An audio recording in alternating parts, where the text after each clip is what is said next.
స్థానిక సంస్థల ఎన్నికల సమరానికి ఎన్నికల సంఘం ప్రణాళికలు రెడీ చేస్తోంది. దీనిపై అప్డేట్స్ మా కరెస్పాండెంట్ శేఖర్ రెడ్డి తెలుసుకుందాం. శేఖర్, చెప్పండి. రాష్ట్ర ప్రభుత్వం అనుకున్న విధంగానే స్థానిక ఎన్నికలకు ముందుగానే కులగణన అనే కార్యక్రమం కంప్లీట్ చేసిన నేపథ్యం చూస్తున్నాం. ప్రస్తుతం ఎన్నికలకు సమాయత్తం అవుతున్న పరిస్థితి కనిపిస్తోంది. ఏంటి మీ దగ్గర ఇన్పుట్స్?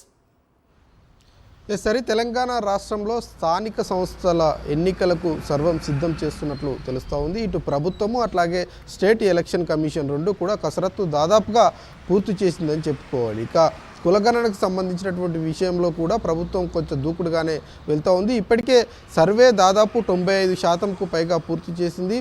ఒక 5-6 రోజుల్లోనే కులాల వారీగా ప్రభుత్వం దగ్గరికి లిస్టు రాబోతూ ఉంది. ఇక రిజర్వేషన్లకు సంబంధించినటువంటి అంశం మీద కూడా డెడికేషన్ కమిషన్ని ఏర్పాటు చేసింది. ఆ కమిషన్ కూడా 2 వారాల్లో నివేదిక ఇచ్చేటువంటి అవకాశాలు అయితే కనిపిస్తూ ఉన్నాయి. ఇక జనవరి సెకండ్ వీక్లో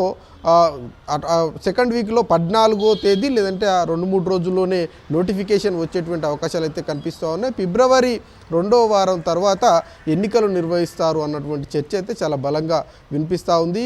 అట్లాగే ఈ స్థానిక సంస్థల ఎన్నికల్లో పంచాయతీరాజ్ శాఖలో కొన్ని కీలకమైనటువంటి మార్పులు కూడా రాష్ట్ర ప్రభుత్వం తీసుకురాబోతుంది. ఇప్పటి వరకు 2 పిల్లల కంటే ఎక్కువగా ఉన్నటువంటి అభ్యర్థులు ఎవరైనా ఉంటే వాళ్ళు పోటీ చేసేటువంటి అవకాశం లేదు. కానీ ఇప్పుడు ఆ పోటీ చేసేటువంటి అవకాశాన్ని రాష్ట్ర ప్రభుత్వం కల్పించేటువంటి పరిస్థితి కనిపిస్తూ ఉంది. దానికి సంబంధించినటువంటి బిల్లును కూడా వచ్చేటువంటి అసెంబ్లీ సమావేశాల్లో ప్రవేశపెట్టేటువంటి అవకాశాలు కనిపిస్తూ ఉన్నాయి. దానికి సంబంధించినటువంటి నివేదికలను కూడా ఆ బిల్లుకు సంబంధించినటువంటి అంశాలన్నింటినీ కూడా పంచాయతీరాజ్ శాఖ ఇప్పటికే ప్రిపేర్ చేసినట్లు ముఖ్యమంత్రి దగ్గరికి ఫైల్ పంపించినట్లు కూడా తెలుస్తూ ఉంది. ఓవరాల్గా చూసుకుంటే ఎంపీటీసీకి సర్పంచ్కి సంబంధించినటువంటి ఎన్నికలు 3 దశల్లో జరగనున్నాయి. సర్పంచ్ ఎన్నికలు అయిపోయిన తర్వాత ఎంపీటీసీ, దాని తర్వాత మిగతా ఎన్నికలను కూడా పూర్తి స్థాయిలో నిర్వహించేందుకు రాష్ట్ర ప్రభుత్వం కసరత్తు చేస్తున్నటువంటి పరిస్థితులు అయితే కనిపిస్తూ ఉన్నాయి. Hari right Shekhar, right. So దీనిపై వచ్చే అసెంబ్లీ సమావేశాల్లో కూడా ప్రభుత్వం ఈ ఎంపీపీ బిల్లును కూడా ప్రవేశపెట్టినట్టుగా కూడా